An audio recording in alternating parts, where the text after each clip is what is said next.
Hi, my name is Greg Nance, founder and CEO of Diet.com, welcoming you back to our video tutorial series on creating the right awesome application with a focus on how to write a great personal statement. We're going to cover 4 topics during today's video tutorial. Number 1, common mistakes around your personal statement that you want to avoid.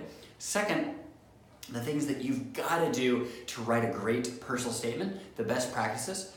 Third, we're going to actually zoom in to see how to get started on your personal statement. And then fourth, we're going to take a look at a real life personal statement so that we can see how it develops step by step by step. Let's begin at the top, the common mistakes around the personal statement. The first and most common of all mistakes is a generic introduction. I'll give you an example. Hi, my name is Greg Nance.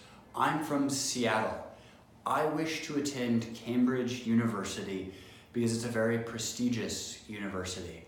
I hope you will consider my personal statement along with the rest of my application and give me the opportunity to attend. Some example of that personal statement I have seen hundreds, maybe even 1,000 times by now. It's extremely common and it's also extremely ineffective because it says so little about you on a deep level. It does not hook the reader's attention. It doesn't grab their focus. And the result of that is it's a missed opportunity. Another really common mistake is that of not having specific reasons for attending the university. Just like saying Cambridge is prestigious, therefore I want to go, it's also not enough to say that this university's ranked really well, or this university's famous. I've seen hundreds of those essays as well. Also very forgettable, very mediocre, not going to earn you the right opportunity, the right offer. Finally, excessive flattery or arrogance is another common mistake.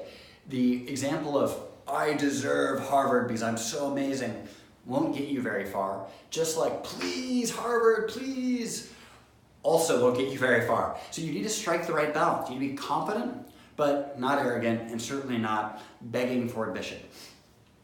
That's going to be one critical mistake to avoid as well. Altogether, most first draft personal statements have at least one of these errors, if not 3 of these errors. It's best to avoid those. So let's flip it around. Those are the common mistakes. What are the best practices that you need to write a great personal statement? It begins with grabbing the reader's attention because you only have a second to grab their attention. Why is that? Well, every admissions officer is going to be reading through a stack of personal statements this tall. Hundreds of personal statements every week on week during the application season. How do you stand out when they're reading hundreds of essays? Well, from the very first sentence, the very first paragraph, you want to make a lasting impression. You want to paint a picture, and the way that we think about this is actually zooming in to a moment in time that was defining for you, that helped shape your life experiences. Maybe it was an incredible volunteer trip that you participated in. Maybe it was a really challenging moment in an extracurricular activity. Maybe it was the moment, the epiphany, where you said, this is what I want to study and why I want to study it. That one moment that represents a lot of yourself can be a great way to actually start that personal statement. Additionally, a best practice, every idea in the personal statement needs to actually flow together. Your introduction should lead to the body of your essay, whereby you speak about your credentials, your passion for the subject, and why this university in particular is the right place to study. So you want to have specific analysis why the University of Chicago or Stanford or Michigan or Oxford is the right place to study. You want to be specific about that, mentioning professors and classes, laboratories or libraries or various opportunities at that campus, at that university that are perfect for you. The more of those you can bring that are authentic, the more interesting your personal statement is going to be, and the more genuinely excited an admissions officer will be to endorse you.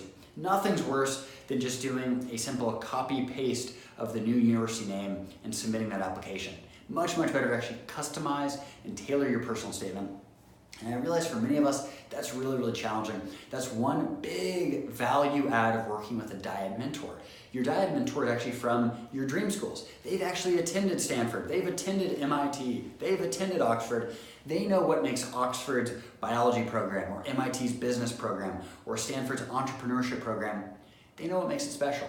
They're able to give you inside information to help inform and inspire you during this really challenging process. That's going to be really, really critical as you get started and as you get moving to incorporate these best practices. Lastly, you've got to show ambition. The best universities in the world are looking to make investments in students because they have a very limited number of slots that they have the ability to pick from. So you need to show why you are the right student for this very limited slot, and you do that in part by showing what you'll do with your education. How are you going to make the world a better place by being educated at this university? How are you going to be a distinguished alumni that brings honor and prestige and renown and donations to this university? Those are also things that admissions officers are thinking about, even if it's not on the university webpage or on the admissions page. Those are still things that admissions officers think about in the back of their head. Those are key best practices as you go. Now, how to make this happen? How to make sure that we're using best practices and we're avoiding common mistakes? My best advice to you today is to start with an outline where you brainstorm your ideas and you see how they start fitting together into what could become a personal statement. You literally use a pen. I've got my handy dandy Dyad pen right here and a notebook where you can actually jot down the ideas that you have. So that way every idea connects to each other and you make sure that you're using these best practices and you're avoiding these common mistakes. Only then are you going to have the confidence and the efficiency to move forward the way you will need to actually cover the ground and write a compelling personal statement beginning to end that truly stands out. Now, to drive this all home so that it makes sense, that you've got the context you need, let's take a quick look at Da-Fung Derek, a real-life Dyad scholar, his first draft personal statement, to see how he went from a very, very sloppy copy to a polished personal statement. Let's dive in now.